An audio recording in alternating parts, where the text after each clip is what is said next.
Salut à tous, je m'appelle Mathilde, j'ai 23 ans et aujourd'hui je vais vous raconter mon expérience de 1 an en Espagne.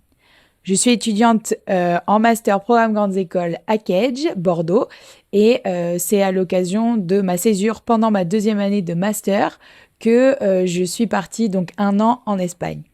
Donc j'étais embauchée par une entreprise française en tant que commerciale dans le secteur du bois pour développer l'activité de l'entreprise, donc sur le secteur espagnol. Donc la particularité de mon expérience en Espagne, c'est que en tant que commercial avec un secteur qui était tout le pays finalement, j'ai eu l'occasion de voyager dans une très grosse partie de l'Espagne, notamment le nord, et puis la région de Madrid, la région de Valence. Donc en fait, c'était le gros point fort de mon expérience, ça a été mon métier qui m'a amené à découvrir le pays dans sa quasi-globalité et de pouvoir profiter en fait des différents paysages et d'avoir une idée hyper précise de à quoi ressemble l'Espagne dans sa globalité. Au bout d'1 an, dans le même pays, ce qui est très intéressant, c'est qu'on a eu le temps d'examiner un petit peu la culture du pays en profondeur et de vivre différents événements dans le pays. Donc, c'est vrai que l'Espagne, en fait, c'est un fonctionnement qui est très, très différent de celui de la France. Premièrement, l'Espagne est répartie sur des communautés autonomes. Donc, en fait, c'est des régions qui sont autonomes politiquement et presque financièrement.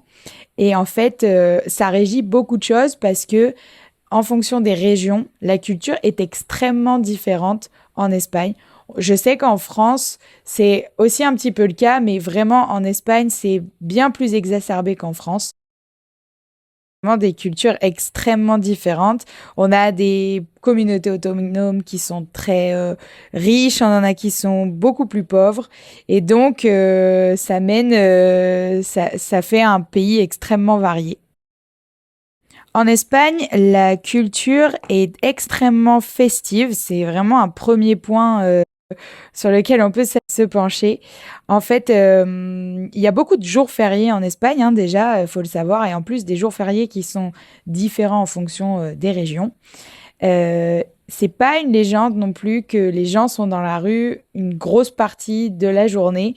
Et c'est vraiment, vraiment une culture d'être dehors le soir en sortant du travail, d'aller retrouver ses amis, sa famille et d'aller boire un verre et manger des tapas. L'exemple que je peux donner, c'est que pendant mes jours de télétravail, ça m'arrivait de rester donc chez moi. Et en fait, j'avais des bars en bas de chez moi et on voyait des groupes de mamies, en fait, hein, qui étaient en terrasse, mais vraiment tous les jours, toute la semaine, il y a tout le temps du monde. Un autre point sur la culture en Espagne qui diffère beaucoup de la France et qui, moi, m'a marqué, c'est vraiment aussi le rythme de vie. Il est très décalé par rapport à celui de la France. L'exemple, c'est quand même les repas, hein, puisque ce n'est pas une légende non plus. Les repas en Espagne se prennent très tard. Pour vous donner un exemple, entre 9h et 10h, on est sur le petit déjeuner. Vers midi, on est sur le goûter, l'équivalent du goûter, mais le matin, du coup, en Espagne. Vers 15h, c'est le déjeuner. Entre 15h et 17h, en vérité. Et ensuite, à partir de 21h30, et encore c'est très tôt, jusqu'à 23h, ce sont les horaires normales d'un dîner. Et au-delà des heures de repas, il y a aussi un fait qui m'a beaucoup marqué quand j'étais en Espagne, c'est les heures d'ouverture des magasins. Faut savoir que la pause du midi en Espagne, c'est vraiment une religion et que ça dure très longtemps. La siesta espagnole n'est pas une légende non plus. En fait, les magasins en Espagne ferment entre 15h jusqu'à 17h. Donc, ça, c'est vraiment un point sur lequel j'ai eu du mal à m'y faire. Au début, j'ai eu du mal à m'y habituer parce que parfois, on a une petite course à faire. Un samedi après-midi, on a envie d'aller faire les boutiques, il est 4h l'après-midi.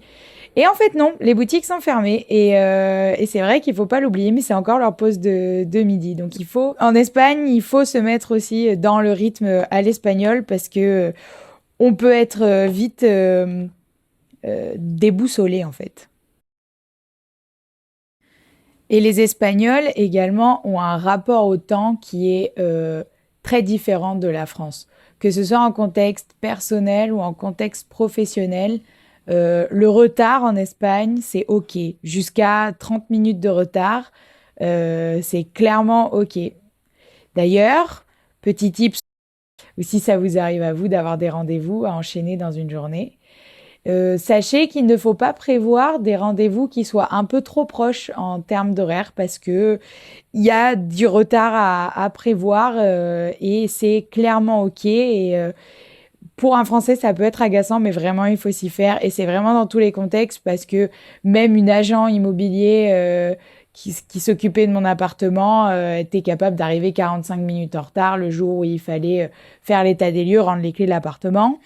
Donc voilà, ça c'est un truc aussi, il faut s'y faire et ça change, ça nous fait sortir un petit peu de nos sentiers battus à nous les Français. Personnellement, ce que je tire de cette expérience, c'est surtout beaucoup d'apprentissage d'un pays. Et ça, c'est une énorme chance dans la vie de connaître un pays, pas par cœur, mais presque. En fait, ça nous apporte une ouverture d'esprit et de nos horizons et de nos possibilités et des aspirations pour notre vie perso qui sont incroyablement plus importante que pour quelqu'un qui serait resté en France un peu toute sa vie, qui ne connaîtrait que ça. Deuxièmement, la langue, bah forcément après avoir passé un an en Espagne où je parlais espagnol du matin au soir et du soir au matin parce que tous mes clients étaient espagnols, tous mes amis étaient espagnols, eh bien aujourd'hui je peux considérer que j'ai un niveau d'espagnol très fluide. On va pas dire bilingue parce que quand on connaît les bilingues, on sait qu'on ne l'est pas. Mais voilà, ça c'est un apprentissage qui est vraiment incroyable. Et pour plus tard, savoir parler une langue étrangère vraiment avec un haut niveau, ça apporte un avantage incroyable pour trouver des opportunités de travail plus tard. Pour vous aussi, si vous avez envie, si vous avez un job qui vous intéresse et ben en fait il y a une possibilité de partir à l'étranger pendant quelques temps ou envie de faire un VIE ou envie tout simplement d'être expatrié, ben en fait ça peut faire amener beaucoup de punch dans une carrière et amener aussi beaucoup de punch pendant un entretien pour pouvoir débuter sa carrière justement. Donc, il faut absolument y penser et je pense que c'est vraiment un du must des expériences à l'étranger. Troisièmement, en termes d'apprentissage, moi, ce que j'ai vraiment le plus retenu de cette expérience, c'est la connaissance de moi-même. Partir à l'étranger, c'est jamais vraiment simple quand on part tout seul. Surtout, moi, dans la configuration dans laquelle j'étais un peu particulière, puisque je n'avais pas de collègues. Donc, je me suis retrouvée un peu face à moi-même pour une période assez longue. Et en fait, on en apprend énormément sur nous-mêmes et on arrive à trouver des ressources en nous-mêmes pour se sortir des situations un peu du quotidien où on a une facilité incroyable à dégainer son téléphone et à demander des conseils. Et bien là, en fait, on apprend à se débrouiller un peu tout seul et on développe des ressources incroyables pour la vie après. Et puis, tout simplement, partir à l'étranger, dans votre tête, ça vous ouvre à des horizons qui sont sans limite. Donc, ma recommandation principale, réellement, faites-le. Faites-le, partez à l'étranger. C'est la meilleure chose qui puisse vous arriver. Je ne crois pas avoir connu quelqu'un qui regrettait son expérience à l'étranger. Et vraiment, on en apprend autant sur le pays, sur soi, sur la langue, sur la culture, sur vraiment beaucoup de choses. Et s'immerger comme ça dans ailleurs, c'est tellement enrichissant. Alors, au-delà de vous recommander très fortement de faire votre expérience à l'étranger, je vais vous raconter aussi pourquoi l'Espagne est vraiment une super option pour les personnes qui veulent partir. D'abord, on s'imagine facilement que l'Espagne est un cousin de la France. En vérité, je dirais que c'est assez faux parce que le fonctionnement est très, très, très différent. Comme je l'abordais précédemment, en fait, le système politique, économique est très, très différent. Les régions sont très variées et les cultures sont très variées aussi. Deux extrêmes exemples, c'est par exemple la Galice. La Galice, on a vraiment l'impression d'être en Écosse. On est au bord de la mer, mais il fait tout le temps gris et tout est en pierre. Enfin, tous les bâtiments sont en pierre. Tout, c'est très montagneux. Tout est vert. Il y a des bergers. Enfin, vraiment, on a un peu l'impression d'être en Écosse. Et là où moi j'habitais, donc en Aragon, là on a vraiment l'impression d'être dans le désert. D'ailleurs, un désert qui est très connu à côté, c'est les Bardenas. Et en fait, ouais, on a vraiment l'impression d'être dans le désert. D'ailleurs, il y a des films aussi qui ont été tournés là-bas, des westerns.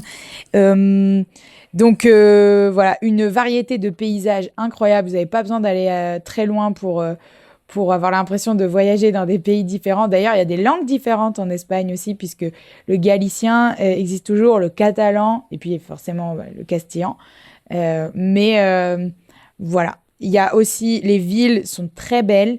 Les villes principales comme Madrid et Barcelone sont très belles, mais en vérité, il y a des villes très belles aussi en dehors de ces deux grosses capitales. On sent qu'il y a moins de pression qui est exercée sur vous et que les communications sont quand même un peu plus en détente.